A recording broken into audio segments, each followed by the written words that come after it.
Good day, class.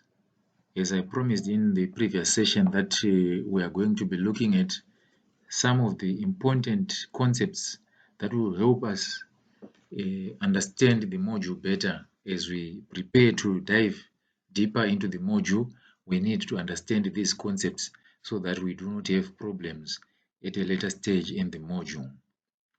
Today we are starting by looking at leadership. We want to understand the meaning of leadership and its impact.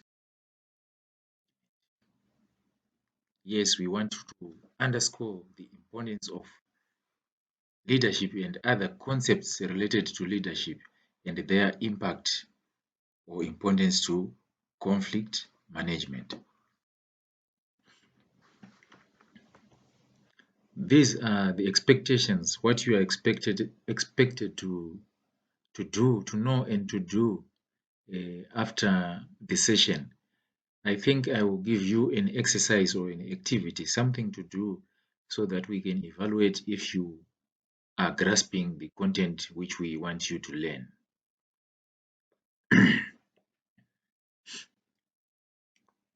So you must be able to define leadership based on scholarly definitions. You must also be able to analyze the definitions and state their implications to conflict management. And you must also be able to identify the sources of leadership influence or power and state their implications in conflict management.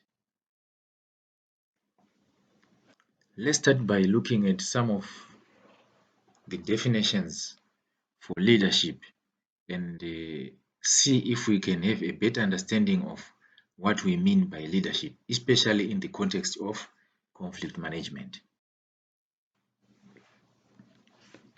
From Robbins and Judge 2015, leadership is understood as the ability to influence a group towards the achievement of a vision or set goals. This is a definition by Robbins and Judge 2015. Ability to influence a group of people towards the achievement of a vision or set goals. Especially in organizations, each and every organization has a mission and vision to fulfill and objectives which help the people in the organization to fulfill that vision or mission. So these set objectives should be achieved at regular intervals or at the end of the project, be it a project in the organization, a program, or in the long run, in the lifetime of the organization. The objectives must be met. So if there is good leadership, we measure effective leadership by achievement of goals, achievement of set targets, achievement of the mission of the organization. Then we know that the leadership is effective or that the leaders are doing what they are supposed to be doing. Another definitions from Mullins 2005 says leadership is a relationship through which one person can influence the behavior or actions of other people in the group. Yes, a relationship through which one person can influence the behavior or actions of other people.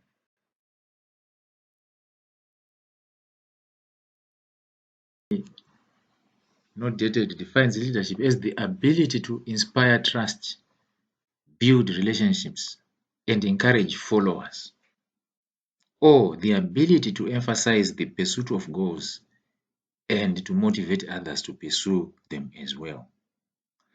Right, these definitions are pointing to almost one thing or a similar issue: the ability to inspire, to influence, the ability to organize people and cause them to fulfill certain objectives or to follow certain pathways that will lead to fulfillment or achievement of the objectives. Right? We can also say a leader is one who has several responsibilities in an organization or in any group of people. A leader can also be defined by several characteristics, which include, among others, skills to manage conflict or skills for conflict resolution.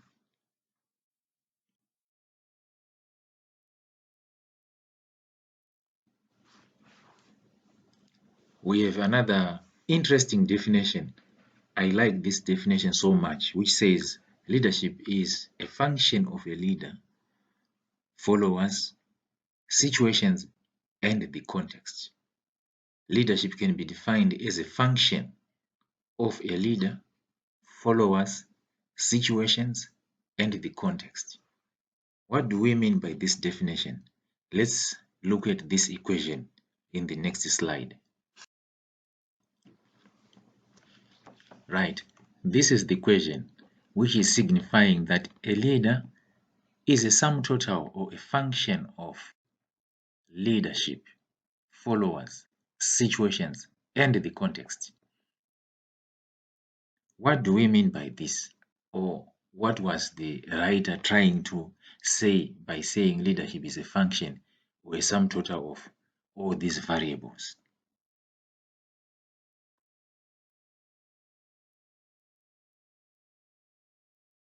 Right? Can there be a leader without followers? Can there be followers without a leader? And what exactly brings people to need or want a leader, or to want to follow a leader? Or why does leadership emerge in a group of people? When we have people gathered or working towards something, why do we need leadership? It is the situation that forces people to want to work together to achieve something. It is situations that will lead to emergence of a leader in a group of people. And the context, the environmental context, whatever is happening around that situation also determines the leadership or the leader that will emerge, will also determine the capabilities or effectiveness of the leader that will emerge. Other scholars say followers make their leader. The emphasis is that research and scholarly materials from the past have always focused on the leader, the qualities of a good leader, the characteristics of a good leader. What is the meaning of leadership or of good leadership, without necessarily focusing on followers or on followership, because the type of followers also influences the type of a leader. The followership styles also influence the leadership styles. If people are sheepish followers, then they make the type of a leader suitable for such followers or such followership.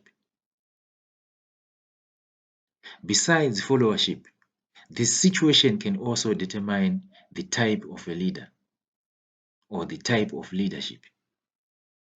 And the context, whatever is happening in the environment, can also determine the type of a leader or leadership.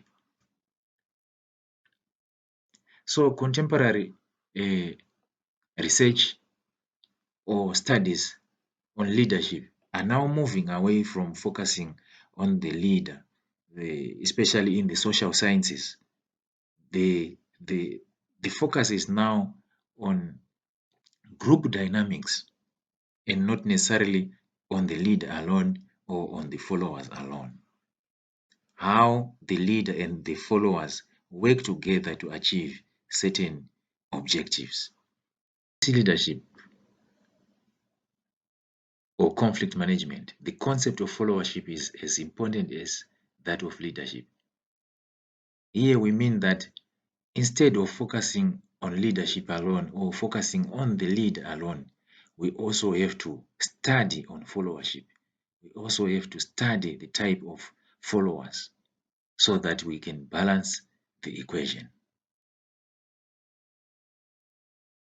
Because whatever happens in an organization or in a country or any group of people is dependent on each and every one of those people in that organization or country or group. So in conflict management, everyone involved in that conflict must have an active participatory role to see to it that that conflict is resolved. So if followers fold their hands and look up to the leader, whatever decisions are made by the leader will automatically affect everyone in that group, in that organization, or in that country. So it's not upon the leader himself or herself. It's not upon the leadership alone, but everyone, including the followers.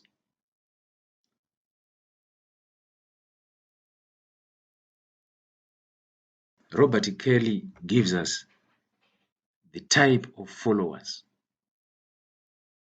and we want to look at these types of followers to see how followership influences leadership. Followers influence their leader in various ways.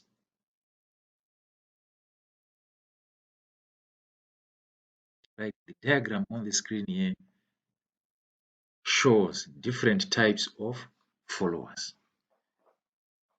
This is from Kelley 1988.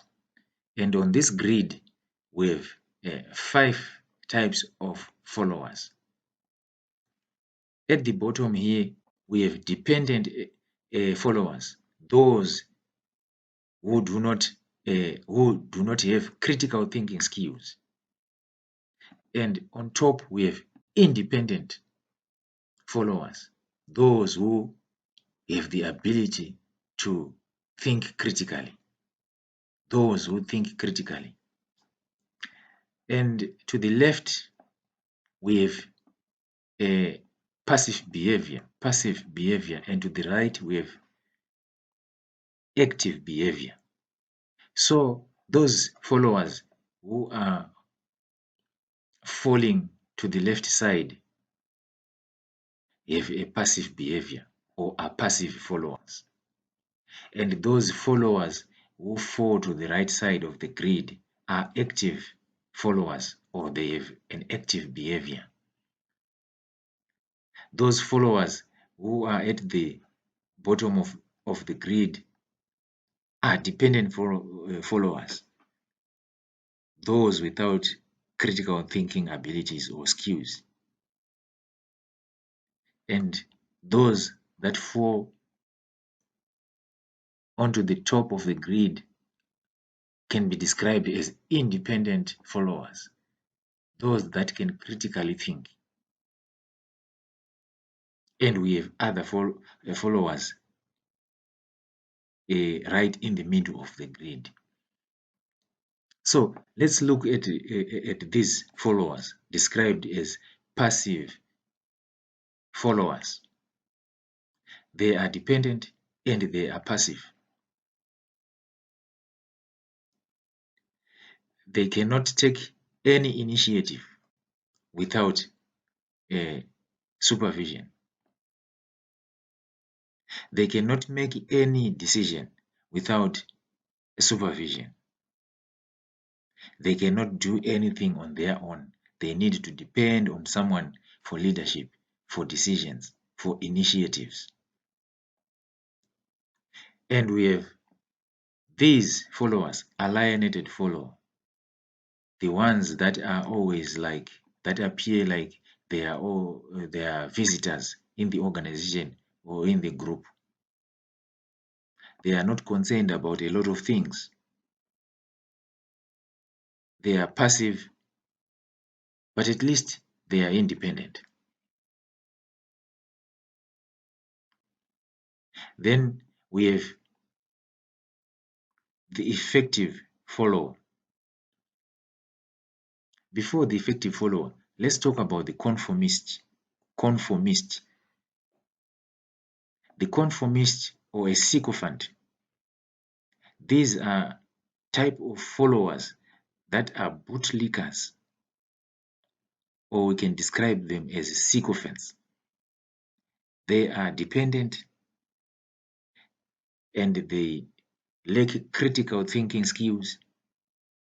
but very active.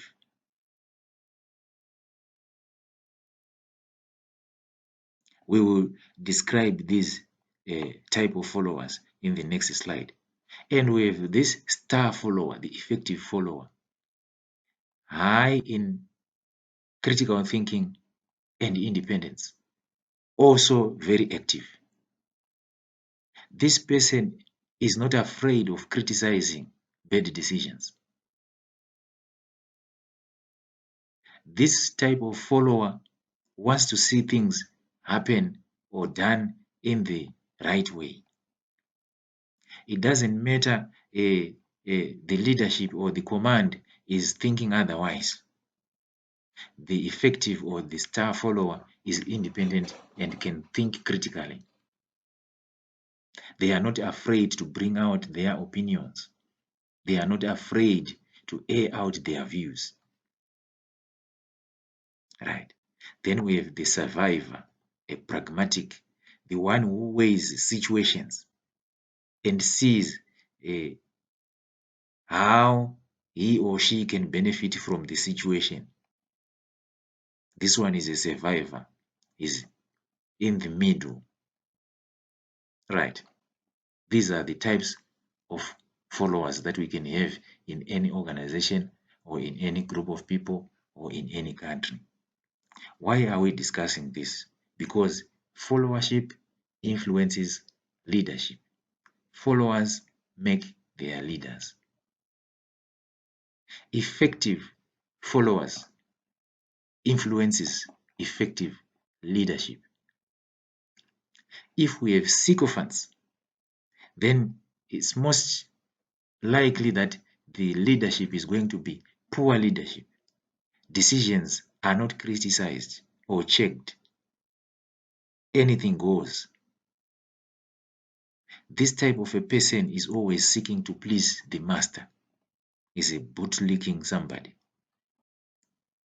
In our vernacular, we call these people rishiri, and those are the names that you give to such type of followers. You see, this type of a person. Excessively willing to save others. Excessively willing to be under someone. Excessively willing to please others at the expense of everything else, including himself or herself. They don't critique any idea or decision. What this boss says goes, whether it's good or it's bad.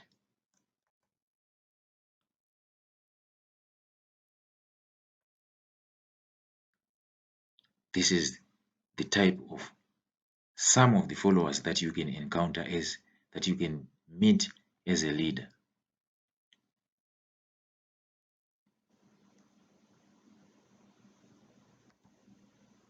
Right.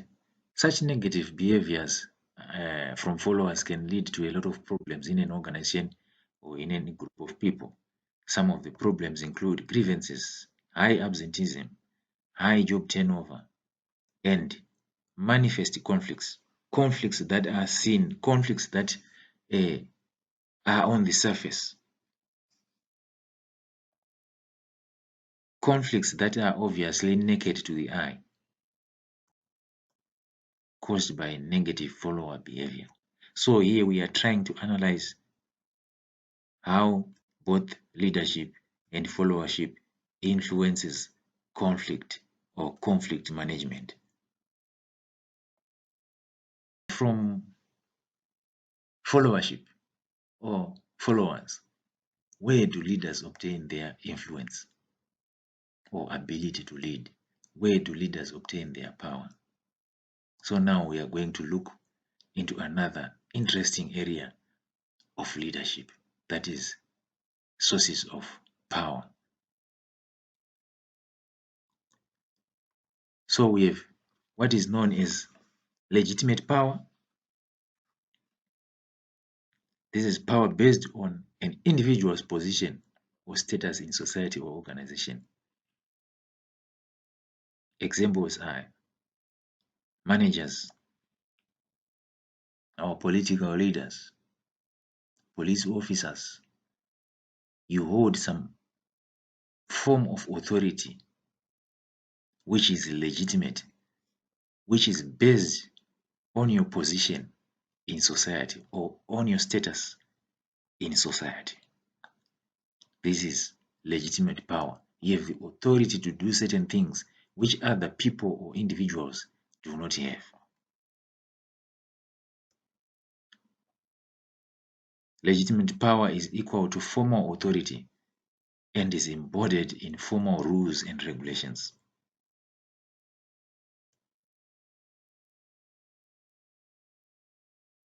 Right? Besides the fact that you have followers or not, your power is derived from rules or regulations, or is derived from your position. But there can be questions about your legitimacy as a leader.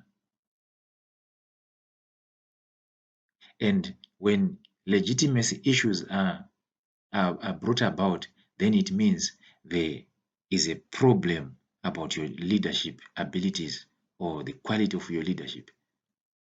So we can now differentiate whether a leader is a good leader or a poor leader. We can now differentiate whether the leadership is effective or is poor leadership.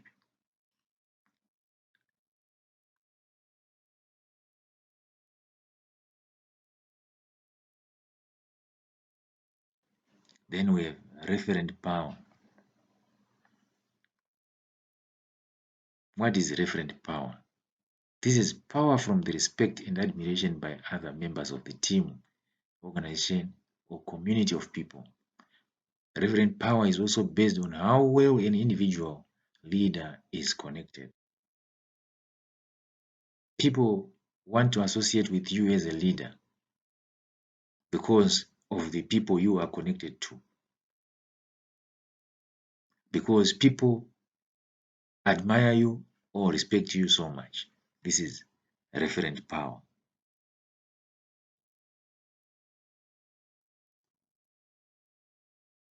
Then we have charismatic leaders who use this form of power. They attract followership. They attract followers just because of their charisma. They get respect and admiration because of their ability to inspire others, or the ability to motivate others, or to persuade others into doing something.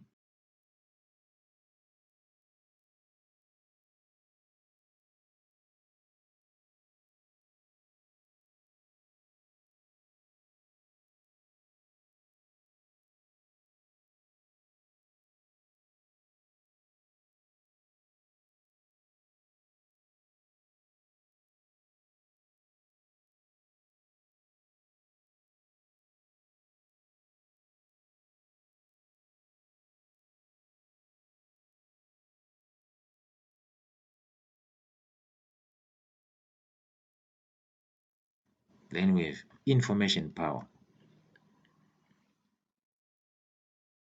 If you hold a rights or access to certain types of information which you can release or withhold, this can leverage you at a certain level of authority or power because you have this important information.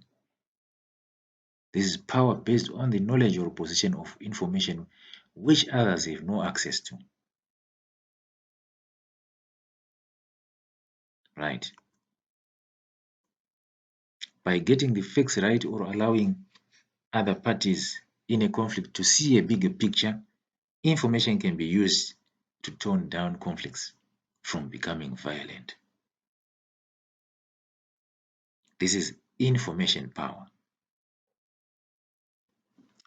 Expert power is power derived from expertise or skills the leader or a particular individual holds, people are willing to follow the person or the individual or such type of a leader because of the skills or expertise or because of the things that he or she can do, which other people or individuals cannot do. This is power based on experience, knowledge, skills, or expertise in a specific area. Expertise and experience in affairs can be useful in leadership and conflict management. Let's take for an example when former South African President President Thabo Mbeki was mediating in a conflict among the three political parties in Zimbabwe. That is the party which was led by uh, the late former President Robert Mugabe, the late former Prime Minister Tsvangirai, and former Deputy Prime Minister Mutambara. Why would these three political figures agree to listen or to take advice from Thabo Mbeki? Because it is believed he holds that respect, he holds that expertise and knowledge and skills in solving conflicts, probably because of his position as a president or as an elder in the SADC region. So expert power can be used to influence others into doing something. And this is important even in conflict management. Especially in conflict, we see these people like the late Kofi Annan and other presidents of other nations mediating in conflicts using expert power.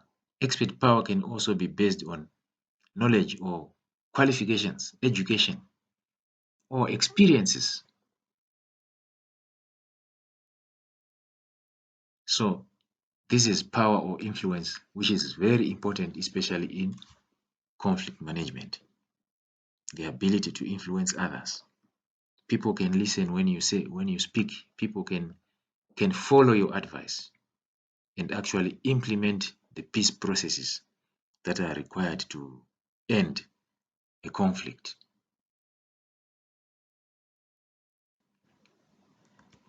We also have what is known as reward power. It can also be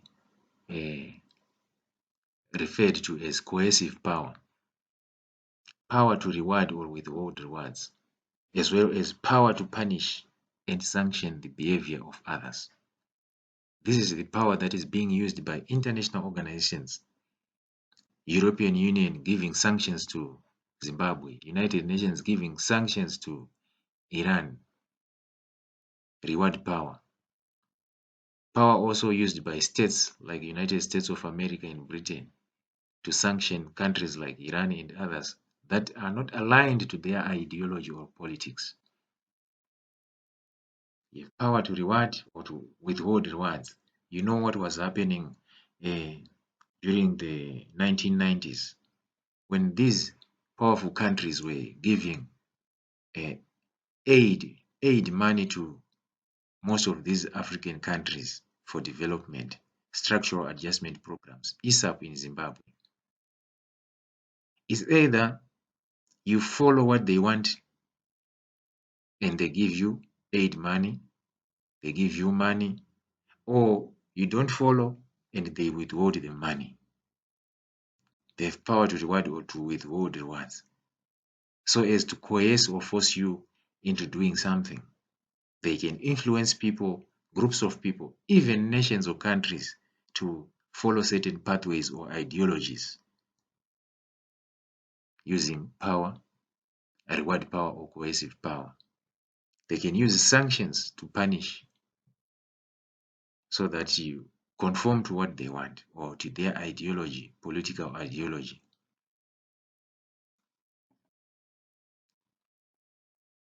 Reward power and coercive power can be used to control the behavior of others as well as to resolve conflicts. This is what I was saying. Others can be persuaded to cooperate for peaceful resolutions to conflicts by use of rewards or punishments. It's like sanctions. You have to say illegal sanctions, by the way. Yes, we are now winding up our lecture or session. Power or influence. Followers and the environment contribute to the ability of leaders in handling conflicts. Remember, we said in that definition, leadership is the function of a leader, followers, situations, and the context. We are bringing in a number of variables into the meaning of leadership, trying to emphasize that it's not only upon the leader, but it's upon a number of issues, a number of factors that affect what happens at the end of the day. Leaders by themselves are nothing without followers, and followers are not followers without a leader.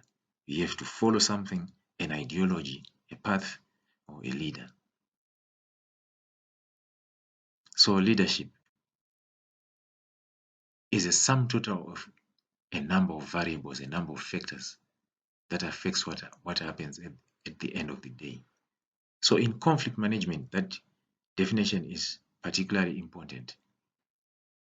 That it's not upon one man, it's not upon one woman. It's not upon the president alone or the manager of an organization, but it's upon everyone else. If we have a conflict at hand, we must all be involved in solving that conflict. Even if we decide to fold our hands and look upon the leaders, whatever silly or poor decisions they make will obviously affect us. So we do not have to cry foul. Somebody said, followers anywhere in the world deserve their leaders. And I was emphasizing that by saying followers make their leaders.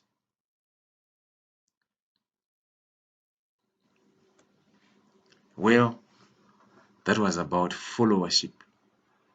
To leaders, power should be used to promote peace and encourage cooperation in place of hate and destructive competition. If you are a leader, it's not an opportunity to solve previous vendettas. It's not an opportunity to solve previous grudges. If you are a leader, it's not an opportunity to abuse others. It's not an opportunity to abuse resources. Leadership should transform society. Leadership should change things for the better. People should find solace in leadership. People should not mourn because of poor leadership.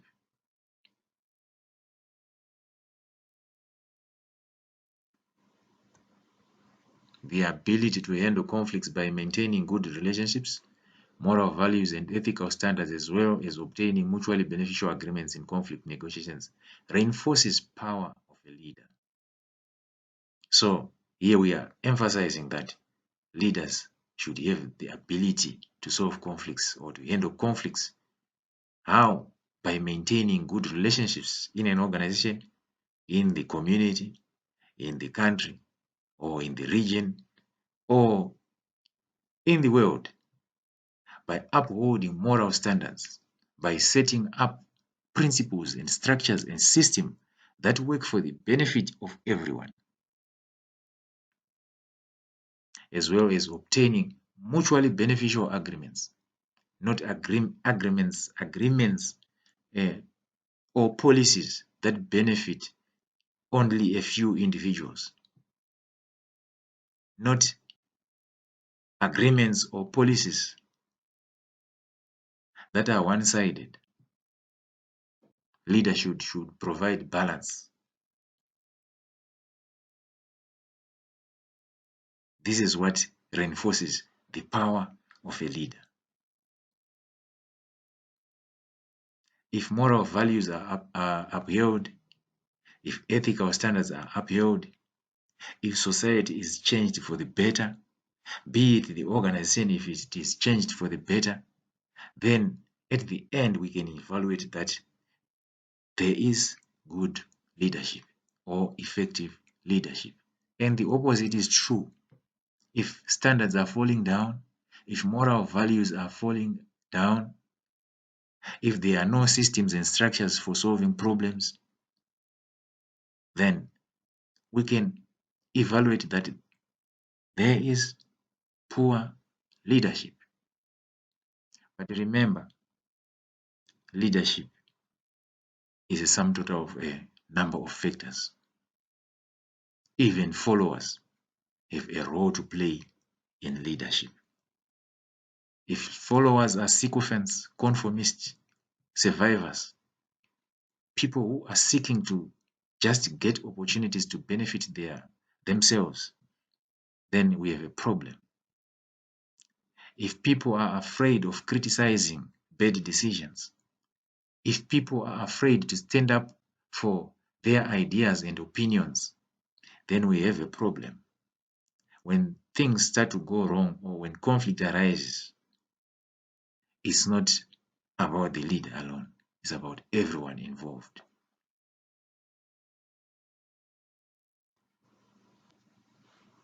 A leader must not withhold resources critical to the maintenance of peace and security. Lack of resources is a major source of conflicts in the world. So I'm emphasizing the point that there must be equitable distribution of resources. And that happens through effective leadership. Because without leadership, people fight for resources. In conclusion, I will leave you with this statement. Good leaders see conflict with an eye of resolution. It only means there's a problem when we see conflicts because of leadership or poor leadership. Thank you. In the next session, we will deal with more concepts. We'll deal with more concepts so that we unpack the meanings of these concepts, explaining them and how they impact on conflict management so that we have a clear understanding of where we are coming from in the module and where we are going. Thank you so much for your time.